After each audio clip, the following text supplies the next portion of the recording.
decir que tu voluntad es buena, es agradable y es perfecta. En tu nombre, Jesús, te damos gracias. Amén. Estamos en esta serie que se llama Jesús, la revelación final. Es importante que nosotros entendamos este título, que por supuesto no es un título puesto como si fuera el nombre de una película, sino que esta es la realidad que ha determinado Dios desde antes de la fundación del mundo. Así que por unos largos meses hemos venido hablando acerca de lo que sucedió antes de la fundación del mundo, de lo que fue proyectado, acerca del plan de salvación, que ese plan de salvación no tiene como principal medida salvarme a mí, sino que tiene como principal fin ni más ni menos que llevarme a mí, a Dios, para que yo realmente pueda ser de honra para Él, para lo que Él me creó, para que yo pueda ser para su gloria. Es a través de este plan de salvación que nosotros recuperamos hoy esta comunión con Dios, comunión que estaba en el principio, en el jardín del Edén, comunión que había sido rota por el pecado. El pecado nos había distanciado de esta comunión con Dios, mas Dios enviando a su Hijo es que recupera esta comunión con nosotros, ahora sus hijos, y con nosotros la iglesia. Y será nuestro encuentro con Dios en un encuentro futuro, ¿verdad? Lo que nos dará la posibilidad de vivir, sí, ahora en una comunión eterna, es decir, en presencia del Dios mismo. Es como resultado, esto será como resultado de que nosotros persigamos una sola verdad, un solo camino, y es Cristo, ¿no? Entonces, el hecho de comprender de que Jesús es el único camino, es la verdad y es la vida, es aceptar, por supuesto, que Él es la única verdad, determinante. Y Jesús lo dijo en Juan 14:6, si lo tenemos en la NTV, Juan 14:6. Jesús le contestó, bien, yo soy el camino, la verdad y la vida. Nadie puede ir al Padre si no es por medio de mí. Jesús aquí está hablando de manera clara y concreta, ¿sí? Esto creo que cualquiera lo puede entender. Él es el camino, Él es la verdad y Él es la vida. Determinante sobre estos tres aspectos. Pero ¿a dónde es el camino? ¿Por qué es la verdad y por qué es la vida? ¿A dónde nos conduce? El destino es el Padre. El destino es la comunión eterna con el Padre. No es una simple declaración, sino que sobre el final Él nos dice cuál es el destino. Y el destino es, vuelvo a repetir, poder estar con nuestro eterno Dios, con el Padre Santo. Entonces Jesús se presenta en el Evangelio como el camino, como la verdad y como la vida. Entonces, lo que está diciendo Jesús, yo soy la revelación definitiva, no hay opciones, y soy la voluntad para la humanidad. La voluntad de Dios es Jesús. Entonces, la afirmación de que Jesús es la verdad, de cómo es Dios, se fundamenta en que la revelación que hizo el mismo Jesús es justamente la revelación que Dios ha querido traer a nosotros. Jesús es la revelación, Jesús es la verdad definitiva, Jesús es el único camino que nos puede conducir al Padre. Y vamos 3 versículos más, por favor, al 9, Juan 14:9. Jesús respondió, Felipe, he estado con ustedes todo este tiempo y todavía no sabes quién soy. Los que me han visto a mí, han visto al Padre. Entonces, ¿cómo me pides que le muestre al Padre? ¿Recuerdan? Felipe le dice, Señor, muéstranos al Padre. Entonces, aquí viene la respuesta de Jesús, afirmando que quien lo ha visto a Él, ha visto al Padre, poniéndose entonces en la misma posición. Jesús es Dios. Él le dice, ¿cómo puedes decirme, muéstrame al Padre? Jesús, lo que está haciendo aquí, ni más ni menos en esta declaración, es presentándose como Dios encarnado. Diciendo, yo soy Dios encarnado. ¿Recuerdan cuando vimos la serie Yo Soy? Serie que nos dejó bien en claro que Jesús era igual a Dios, que Jesús era Dios encarnado aquí en la tierra. Entonces, Jesús no vino a dar clases acerca de la verdad, sino que Él vino a decir que Él mismo era la verdad. Él es la persona en quien se encuentra toda la realidad de Dios, toda la historia de Dios, todo lo que Dios había ya proyectado era Jesús. Él es la realidad de Dios y la salvación. Colosenses 1:15, un pasaje que hemos estado leyendo bastante, nos dice que Cristo es entonces la imagen visible del Dios invisible. ¿Recuerdan lo que le dijo Jesús a Felipe? Quien ha visto al Padre, quien me ha visto a mí, ha visto al Padre. Cristo es todo Dios. Él es la imagen del Dios invisible. Entonces Jesús muestra a Dios a través de sus palabras, a través de sus obras, a través de la obra redentora de la cruz, otorgándonos la salvación, mostrando los atributos. Él revela el corazón y toda la naturaleza de Dios. Jesús es la revelación final, es la respuesta final a cualquier búsqueda de salvación. No hay más opciones. Jesús es la respuesta final a la búsqueda de la salvación del pecado. Entonces, Jesús no está enseñando una verdad abstracta, no está enseñando cualquier verdad, sino que Él es la verdad misma. Él dice, yo soy la verdad, en una definición tajante, pero además diciendo que es el cumplimiento de todas las profecías, de todas las promesas de Dios, y que Él es la autoridad final. No existe otra autoridad. Entonces Jesús está diciendo, yo soy la revelación perfecta, no busquen otra cosa. Yo soy la revelación perfecta y además soy la sustancia misma de Dios Padre. Entonces Jesús manifiesta, vuelvo a repetir, el carácter, la gloria y la esencia de Dios. Jesús en su persona reúne absolutamente toda la verdad y la última revelación de nuestro Dios.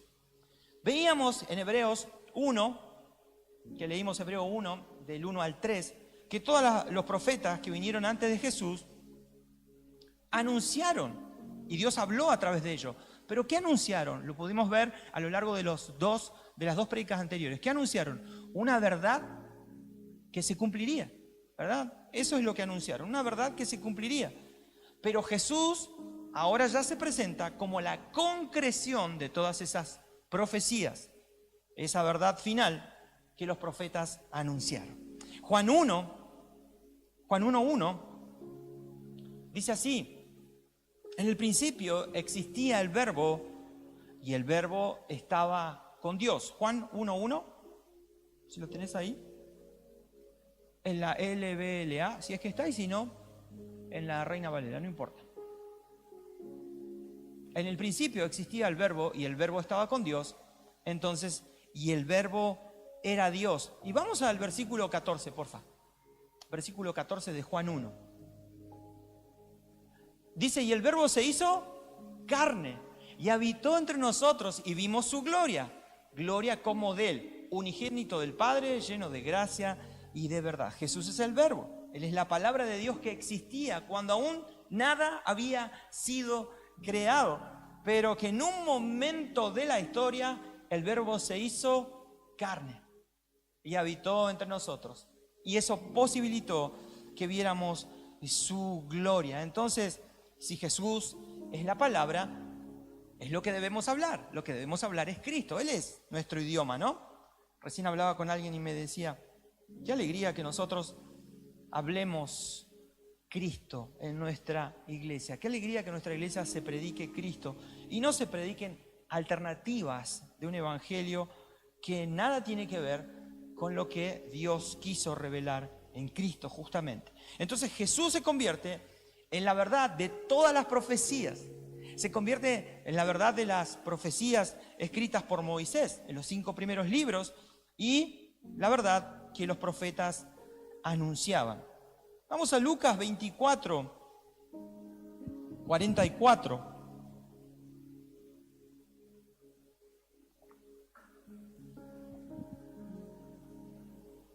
Entonces dijo, este Jesús hablándole, ¿no? Cuando estaba con ustedes antes, les dije que tenía que cumplirse todo lo escrito acerca de mí en la ley de Moisés, en los profetas y en los salmos. Jesús, haciendo énfasis, les está diciendo que en él se iban a cumplir todo lo escrito. Que estaba escrito, ¿dónde? En la ley de Moisés, en los profetas y también en los salmos. El 45 dice lo siguiente.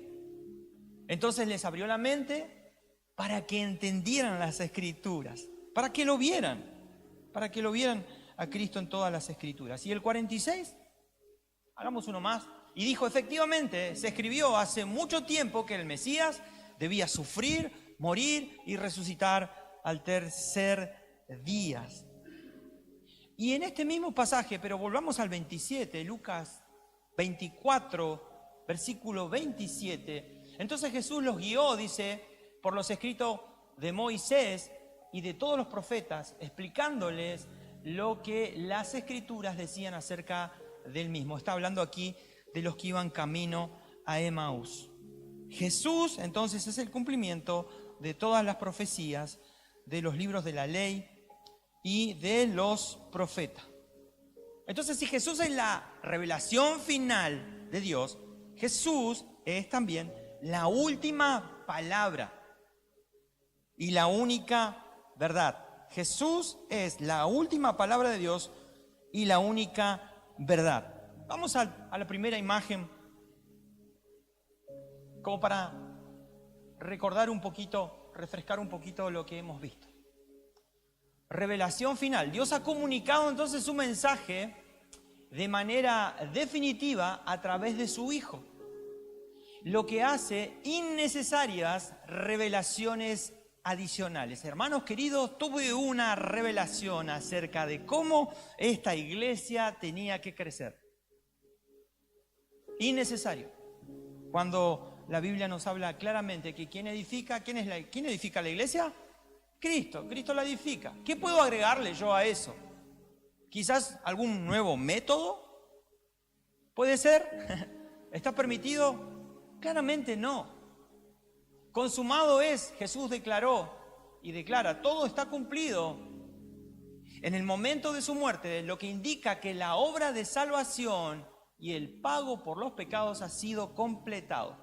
Volvemos a lo mismo, no hay más nada que agregar, no tenemos que agregar ningún tipo de encuentro para que te sientas perdonado, para que te sientas libre o para que de verdad experimentes la seguridad de que tenés la salvación. Si crees que Jesús murió y resucitó, tenés la salvación, tenés el sello del Espíritu Santo en tu vida. Y por último, Jesús es la autoridad máxima. Su resurrección mostró la victoria definitiva sobre la muerte y el pecado, trayendo esperanza de vida eterna. Después de la muerte, esta terrenal, nosotros vamos a una vida eterna.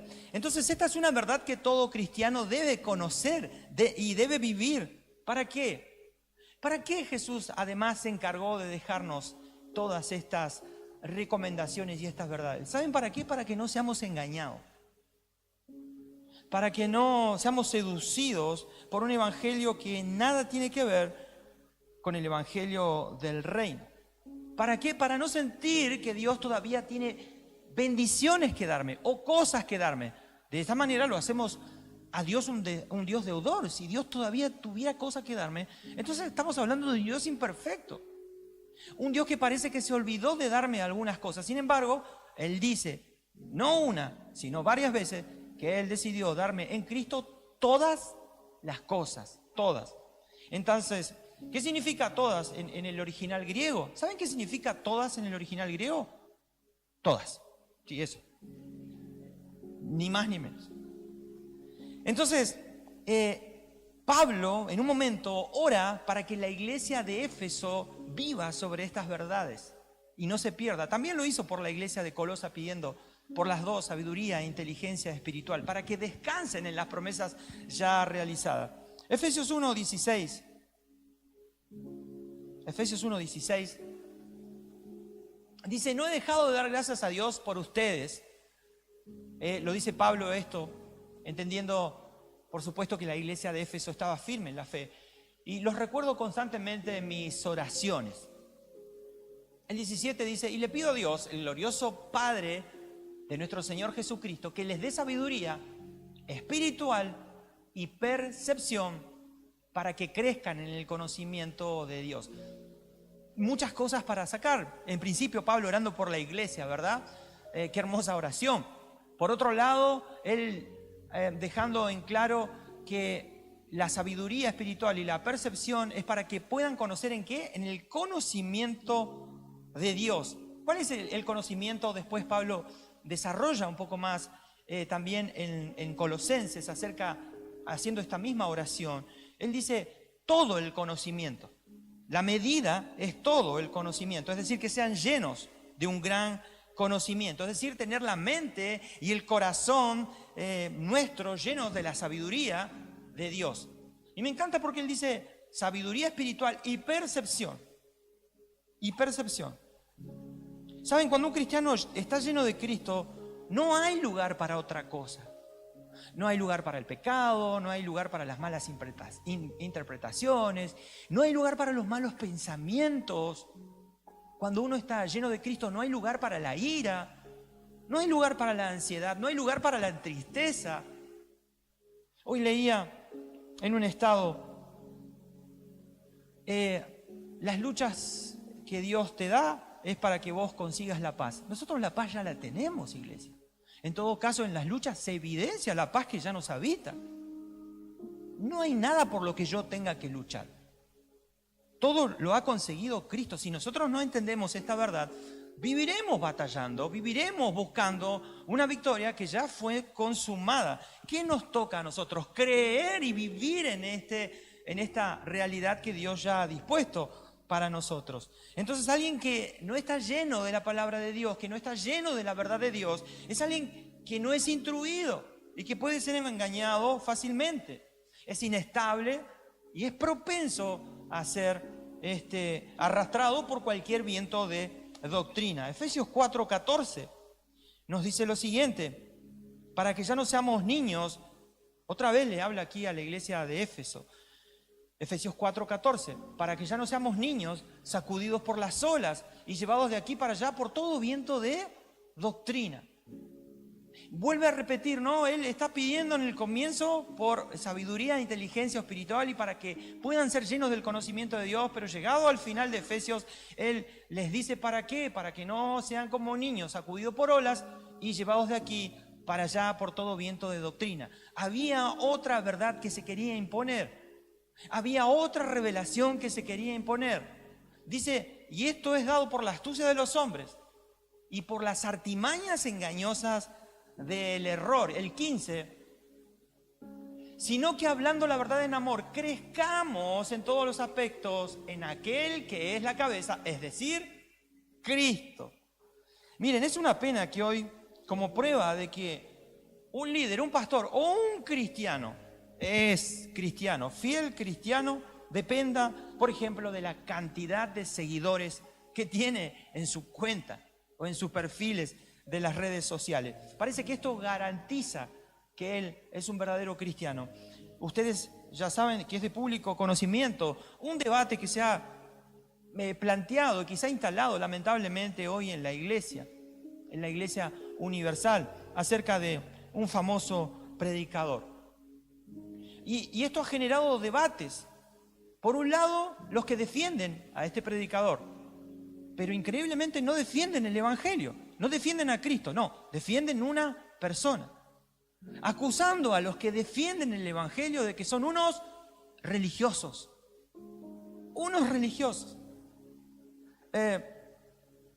Escuchaba a alguien también de una iglesia que decía, por algo él ha permanecido 37 años en los medios de comunicación. Si esto no es una prueba suficiente de que Cristo está con él, ¿qué más sería? Como si esto fuera, ¿verdad?, la prueba para que nosotros podamos avalar, ni siquiera nosotros, en realidad para que la Biblia avale si este evangelio es el evangelio que Cristo vino a predicar. Me encantó porque quien le dice esto a otro grupo, ¿no? No sé si han estado en esta polémica que se ha instalado, porque hasta los periodistas han entrado en esta polémica, y es terrible lo que ha pasado con la iglesia. Le dice, sí, le dice al otro pastor, pero ¿cuántos millones de seguidores tenés vos? Él tiene 10 millones. Como si eso fuera suficiente, ¿no? Seguramente ninguno de nosotros tiene ni un cuarto de lo que él tiene. Pero no se trata de eso. No se trata de eso. Ni siquiera se trata de que, pero ¿cuántas almas salvaste vos? Él salvó a millones. Él no salvó a nadie. Ninguno de nosotros salvó a nadie, lo hemos visto. Cristo es la única salvación. ¿Se dan cuenta el problema de seguir a un hombre? ¿Se dan cuenta el problema de desconocer la verdad?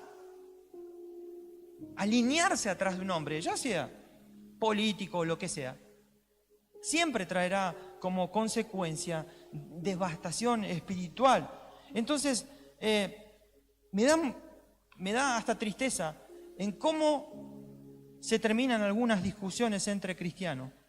En una frase que está en una Biblia que por lo menos yo no conozco, pero que se hizo muy popular para defender a ciertas personas. Ladran Sancho, señal que cabalgamos. Una frase que hizo muy popular este pastor. Ladran Sancho, señal que cabalgamos. ¿Qué significa esta frase? Bueno, ya los que leyeron el libro sabrán, ¿no? Frase que significa que si hay críticas, envidia o detractores, se refiere a los ladridos, es señal de que estamos avanzando, progresando o haciendo algo importante, cabalgamos. Increíble. Al terreno donde fue llevada la discusión del Evangelio, olvidándose de que Cristo es el centro, de que Cristo es la verdad. Es triste lo que está pasando. Es un momento para que oremos mucho por la iglesia. Es un momento para que oremos mucho por aquellos líderes que tienen una gran exposición o que tienen millones de seguidores, para que se vuelvan al camino del Evangelio, para que recuperen y vuelvan a estar en el Evangelio que es central en Cristo y no tengan que estar defendiéndose continuamente. La Biblia además nos dice, bienaventurado cuando los critican, los vituperan por mi causa. Y bueno, también dice algo así como, si te pegan en una mejilla, pone la otra. ¿Qué es lo que pasa cuando dejamos espacios vacíos en nuestra mente sin almacenar las enseñanzas de Cristo? Y bueno, lamentablemente podemos creer en verdades que dice un hombre y que en realidad no lo son, porque la verdad es una sola, la verdad es Cristo. La verdad es una persona, la verdad es Cristo. Entonces, es un terreno fértil para recibir otras enseñanzas de hombres y defender a hombres y no el mensaje del Evangelio. Entonces, Pablo deseaba que los hermanos de Éfeso y Colosa fueran llenos del conocimiento de la voluntad de Dios. Esto es algo que es fácil de identificar en un mensaje que no es cristocéntrico. No podemos no hablar de lo único que importa, que es la voluntad de Dios. No es la voluntad de lo que vos querés. Es la voluntad de Dios. Es fácil identificar un mensaje que no es cristiano. Te va a decir que vos ya no sos dueño de vos, sino que sos, un mensaje que no es cristiano te va a decir que vos sos dueño de vos mismo, que vos tenés que creer, que lo que vos soñás lo podés lograr. Mas el Evangelio nos dice que ahora ya no nos pertenecemos, que ahora tenemos un solo dueño y que vivimos para su gloria. Fíjense qué sencillo que es identificar un mensaje que es cristiano de uno que no lo es. No se trata de que el predicador me haga sentir bien, tampoco que los mate y los castigue todo el tiempo. No se trata de eso el Evangelio y de que les haga caricia. Ni siquiera se trata de que por un momento del Evangelio digan una verdad. El Evangelio transmitido por nosotros desde aquí, los que estamos en este tiempo predicando desde aquí, tiene que ser el Evangelio de la verdad, el Evangelio de Cristo. No es lo que le parezca al líder o al pastor. No se trata de eso. Ya Jesús vino a concretar y a afirmar que Él era la única verdad. Y que nosotros, si queremos llegar a destino, porque esto es algo que no se predica tampoco, si queremos llegar a destino, es decir, llegamos al destino, ¿cuál es el destino? El Padre. Si queremos comunión eterna con Él, solo lo podemos hacer a través de Cristo. Él es el camino, Él es la verdad y Él es la vida. ¡Qué sencillo! ¿Para qué nos vamos a armar tanto alboroto, no? Creando estrategias, libros. No digo que algunos libros traen, por supuesto, nos ayudan a esclarecer y a comprender y a profundizar en las Escrituras. Pero si hay algo que Pablo quería, era que todos puedan conocer la verdad de Dios para que no sean engañados, para que no caigan en falsas doctrinas. Es tan común, perdón por irme por acá, pero es tan común escuchar esto de desatar, ¿no? ¿Lo han escuchado alguna vez, no? Desatar, activar, ahora hay una nueva. Yo te voy a impartir el ADN del cielo. ¡Pah! Suena impresionante. Suena poderoso, ¿no? Yo te voy a impartir el ADN del cielo. ¿De dónde lo sacaron? No lo sé. De la misma Biblia esa donde está ladran Sancho, supongo. Yo te voy a transferir unción. Bueno, esta ya es más común. Yo les voy a transferir mi unción. Y la de los portales, bueno, te voy a llevar a otra dimensión. Díganme si no es fácil identificar qué es real y qué no es real a la luz de las Escrituras. Pero debemos conocerlas. Estas son expresiones comunes dentro, lamentablemente, de muchos ambientes apostólicos y carismáticos. Claro, la idea de este mensaje es, en gran parte, es que otro hombre posee algo que vos no tenés. Que otro hombre posee algo que parece que Cristo no pudo conseguir en la cruz del Calvario. Como que otro hombre superior, una jerarquía superior, posee algo que Dios se olvidó de darte a vos. ¡Qué pena! ¡Pobre! ¿Necesitas entonces de este hombre o de este ser superior? O, no sé, apóstol superior, que te lo active, que te lo desate, o que te lo imparta sobre tu vida. Ay, Dios, para entonces poder caminar plenamente en el propósito y el llamado a la bendición. Esto suena como si de pronto nuestra bendición estuviera en pausa. No, la bendición de cualquiera, del Seba, de Cami, está en pausa. Dios le puso pausa a la bendición, esperando que alguien la libere sobre ellos. Entonces, hasta aquí llegó todo este tipo de situaciones, que parece que si el pastor no impone manos sobre ellos, no es oración, no oró, y la unción no llegó. Si el apóstol no activa, el llamado no despierta. Y la última es que si un líder, una iglesia, un pastor no los cubre, pobre de ellos, están desprotegidos espiritualmente. No te vayas sin cobertura, no te alejes de la cobertura. Ahora, ¿de dónde salen todas estas ideas o prácticas?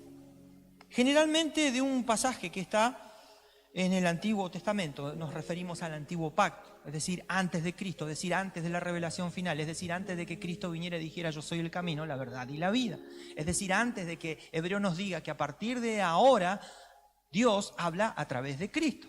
Eso está antes, pero vamos a mirarlo. Salmo 133, 2 creo que es. Salmo 133, 2. De aquí se desprende esto. Es como el óleo precioso sobre la cabeza, del cual desciende sobre la barba de Aarón, que desciende hasta el borde de sus vestiduras. Este es el pasaje más comúnmente utilizado para darle veracidad o legalidad a estas barbaridades que últimamente se hacen cada vez más populares. ¿Quién era Aarón? El hermano de Moisés, ¿sí? Todos saben. Él fue el primer sumo sacerdote, ¿sí? Él fue el primero. Entonces, en este pasaje que nosotros estamos leyendo, el problema de este texto es que describe a un sacerdote que está bajo un sistema viejo, es decir, que está en el antiguo pacto, en una estructura donde la bendición de Dios era dada a través de ciertos hombres, pero en proporciones además. Pero ¿qué nos dice el Nuevo Testamento? El Nuevo Testamento, por ejemplo, presenta que hay un solo Dios. No lo busques, 1 Timoteo 2:5 dice, hay un solo Dios y un solo mediador entre Dios y los hombres, Jesucristo, hombre. Pero en el libro de Hebreos, que es el que estamos leyendo, Hebreos 8:1, vamos a leer hasta el 7. Ahora bien, dice, el punto principal es el siguiente.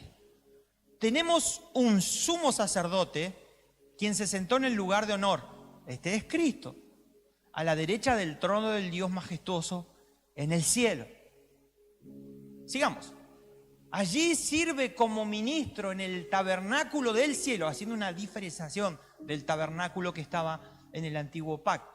Sirve como ministro en el tabernáculo del cielo, es decir, que es un tabernáculo eterno. Este es el verdadero lugar de adoración construido por el Señor y no por manos humanas. El 3. Ya que es deber de todo sumo sacerdote presentar ofrendas y sacrificios, atentos aquí, nuestro sumo sacerdote también tiene que presentar una ofrenda. El 4. Si estuviera aquí en la tierra, ni siquiera sería sacerdote, porque ya hay sacerdotes que presentan las ofrendas que exige la ley, otra vez haciendo mención al antiguo pacto. Ellos sirven dentro de un sistema de adoración que es solo una copia, una sombra del verdadero, es decir, una anticipación de lo que sería, que está en el cielo. Pues cuando Moisés estaba por construir el tabernáculo, Dios le advirtió lo siguiente: asegúrate de hacer todo según el modelo que te mostré aquí en la montaña.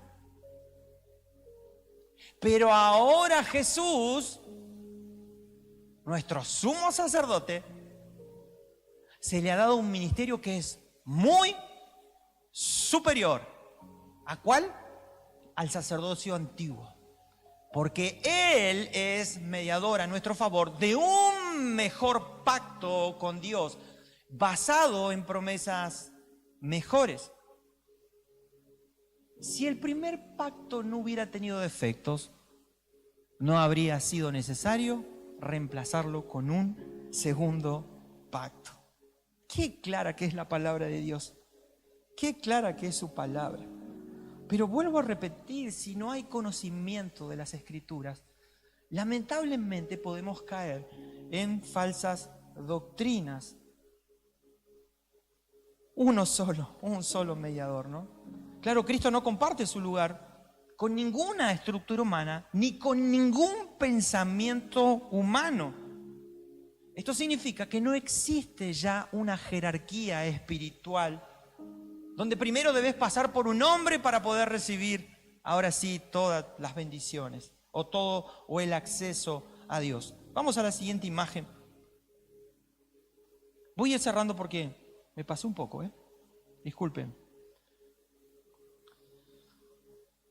El plan de Dios siempre ha sido que sus hijos y su iglesia no dependan de una sola persona para acceder a lo que Él ya les ha otorgado en Cristo. Vuelvo a repetir, sería un fracaso total el Dios al que seguimos si su plan hubiera sido incompleto, si no se hubiese podido concretar, si no hubiésemos podido obtener todas las cosas que Él ya nos había prometido. Estaríamos siguiendo a un Dios que es imperfecto. Estaríamos creyendo en un sacrificio también que parece que no pudo ser concretado. Mas como hemos visto hasta ahora, hasta el día hoy miércoles y hace un par ya de cultos, todo ha sido consumado. Todo ya ha sido realizado. Dios no me debe nada. Entonces, ¿qué es lo que Dios busca ahora que nos ha dado todas las cosas en Cristo? Una comunión, una dependencia, y que hagamos su voluntad, y que vivamos para su voluntad, y que vivamos para darle gloria, y que vivamos para darle honra. Entonces, no hay intermediarios humanos. No es lo que un famoso predicador me haya dicho, me haya predicado. Es que si yo no veo a Cristo en una predicación, es que si yo no veo que alguien diga, Él me condujo a la verdad, por lo menos eso, Él me condujo a vivir en plena dependencia de Cristo, a hacer su voluntad y a estar viviendo en el propósito eterno. Él fue quien me enseñó a través de las Escrituras que yo fui creado para su gloria. Entonces ahí sí. Entonces el objetivo en esta oración que tenía Pablo es que los creyentes maduren espiritualmente para que puedan reconocer que todo lo que necesitas para vivir una vida cristiana ya fue asegurado y dado por Jesucristo. Claro, lamentablemente aquí está uno de los fenómenos más populares hoy en día. Muchos creyentes corriendo detrás de ungidos, profetas o figuras espirituales, esperando que Dios les dé, o en realidad esperando que estos les den las palabras que ellos necesitan escuchar, que le han pedido a Dios. Dios, yo te pido que me hables a través del profeta tanto. Cuando Dios dice, solo necesito que oigas mi voz, que dejé en las Escrituras, en la palabra de Dios. Esta es la manera en que te tenés que conducir. Sí, porque la Biblia es como debemos conducirnos. ¿La Biblia se usa para todo? Sí. La Biblia se usa para todo, claramente. Entonces, la impartición, parece que se busca una impartición que los eleve o que los lleve a otra dimensión. Bueno, ¿dónde comienza el problema?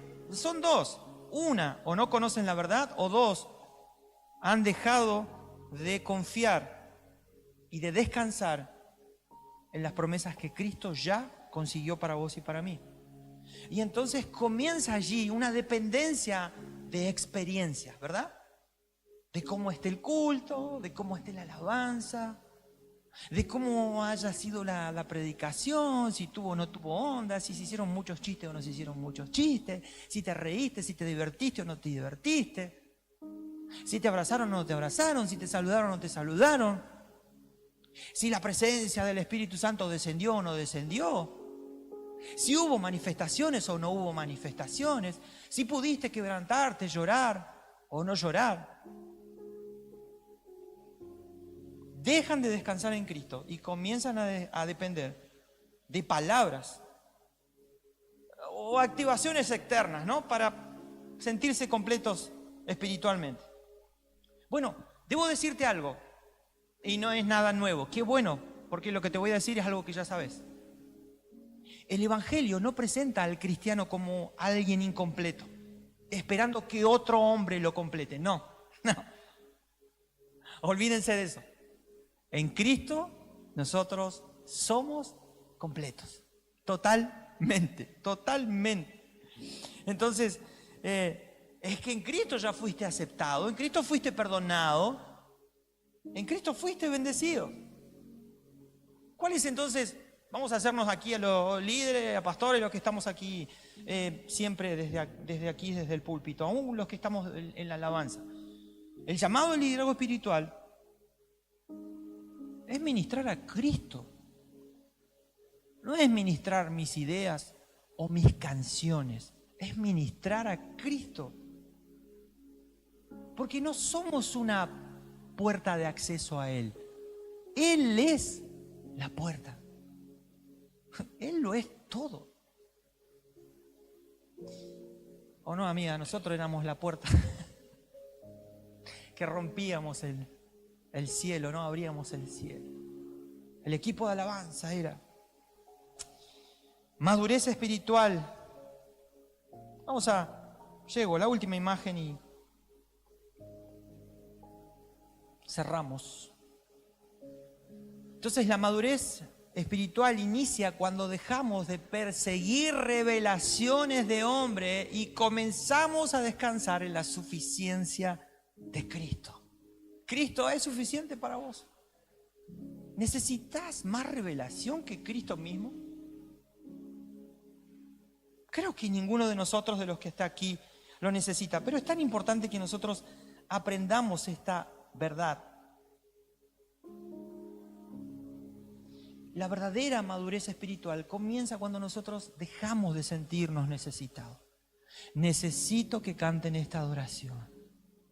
Necesito que toquen esta canción. Necesito que me prediquen de esto. Necesito que me hablen de lo otro. ¿Saben que necesitamos? Experimentar la suficiencia de Cristo en la verdad de que Él es la revelación final. Eso es lo que necesitamos. No hay más revelaciones nuevas. Si no, tendría que haber otros Cristos, no lo sé. Pero Jesús se encargó de decir algo con respecto a esto, Mateo 24, 23 y 25. Mateo 24, 23 y 25.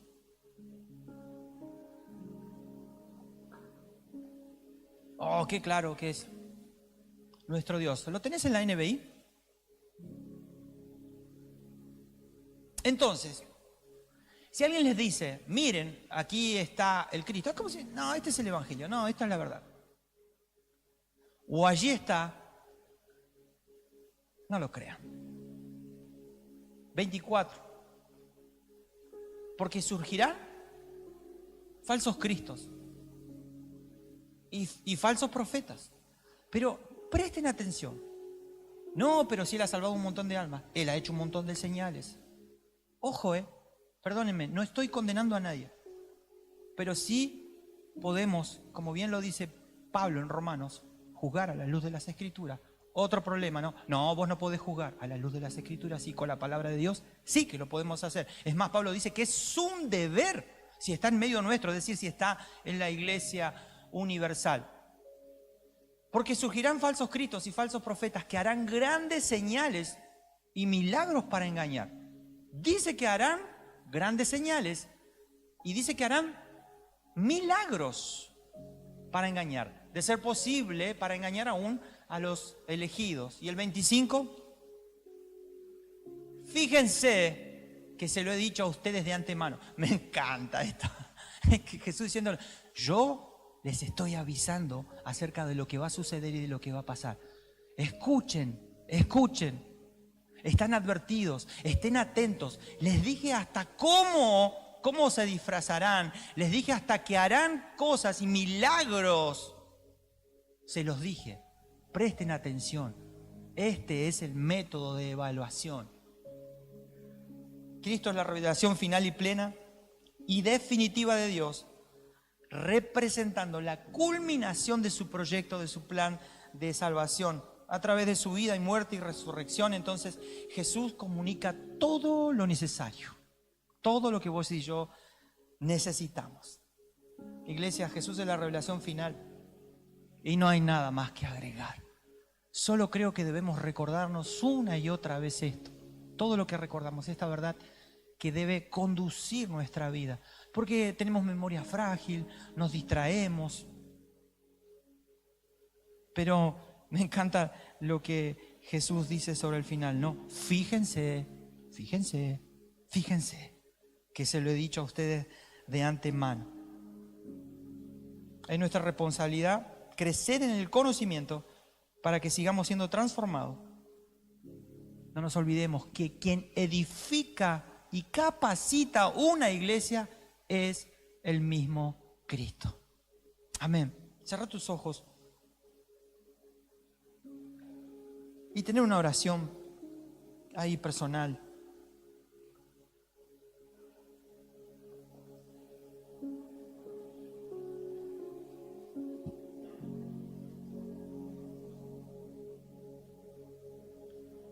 Yo espero que puedas haber disfrutado de la palabra de Dios, haber comido este alimento tan nutriente, tan sabroso, que nos protege, que además nos dice claramente cómo un cristiano debe conducirse. qué es lo que un cristiano debe seguir. Y siempre llegaremos al punto crucial y determinante: Cristo. Él es la última y definitiva palabra de Dios.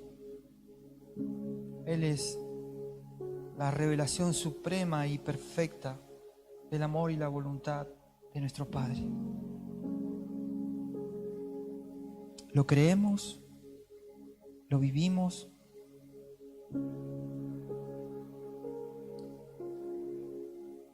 No hay hijos necesitados cuando comprendemos la suficiencia de Cristo. No hay hijos necesitados cuando entendemos que en Cristo han sido cumplidas todas las promesas. No tenemos un Dios deudor. No tenemos un Dios que todavía tiene cosas para darnos. Nos dio lo más valioso que tenía y en Él quiso reunir todas las cosas. Ese es Cristo. Este Cristo a quien amamos. Este Cristo a quien anhelamos, a quien deseamos. Este Cristo en el que cantamos que en Él está toda la belleza del Padre, que en Él están sus atributos, que en Él está el perdón, la santidad, la sabiduría.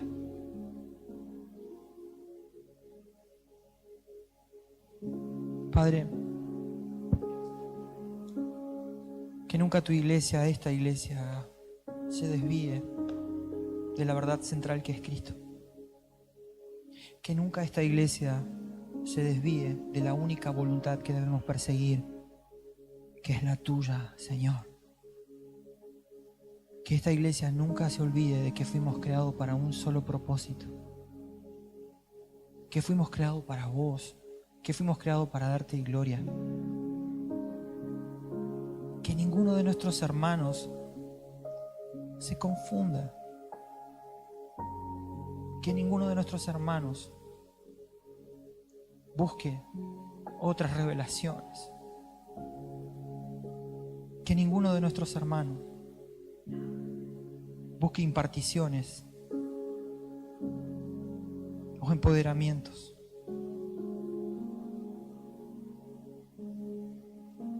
Gracias, Dios, porque cada vez que leemos tu palabra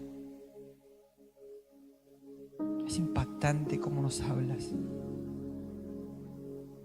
Es todo tan claro, Dios. Es todo tan claro. Gracias porque tu Espíritu Santo obra en nosotros, abriendo nuestros ojos, abriendo nuestros oídos, abriendo el entendimiento. Oramos como oraba Pablo por la iglesia de Éfeso y de Colosa, para que venga un tiempo de crecimiento espiritual, de madurez espiritual, de conocimiento, de inteligencia, de sabiduría espiritual. Oramos, Señor, para que podamos vivir en la verdad del consumado es, en que todo ha sido realizado. Oramos, Señor, para que en esta iglesia se vea la manifestación del Espíritu Santo. Oramos, Señor, para que te manifiestes en esta casa. Oramos para que te manifiestes con tus atributos. Oramos para que te manifiestes con el carácter de Cristo. Oramos para que la manifestación del Espíritu Santo sea visible y evidente en nosotros, viéndose la paz, el gozo, la bondad, la mansedumbre, la templanza, la fe, la esperanza, el amor, el dominio propio. Oramos para que esta sea una iglesia llena de tu presencia. Que tu presencia no ocupe espacios parciales, sino que nos llene completamente a cada uno de nosotros, para que no haya lugar para la confusión, para que no haya lugar a la duda. Gracias, mi Dios, por habernos elegido. Gracias por edificar esta casa. Gracias, Señor, porque aquí tú eres el más importante. Gracias porque aquí no le damos gracias a un hombre, le damos gracias al Hijo, quien consiguió en la cruz del Calvario todo lo que necesitábamos. Si hay algo que defenderemos, seremos nuestra fe en quien murió y resucitó. Si hay algo que defenderemos, es aquel a quien se entregó sin reservas, quien nos reemplazó, en quien cayó toda la justicia de Dios para que hoy nosotros podamos ser justificados. Si hay algo que defenderemos, es a nuestro gran sumo sacerdote, el único mediador.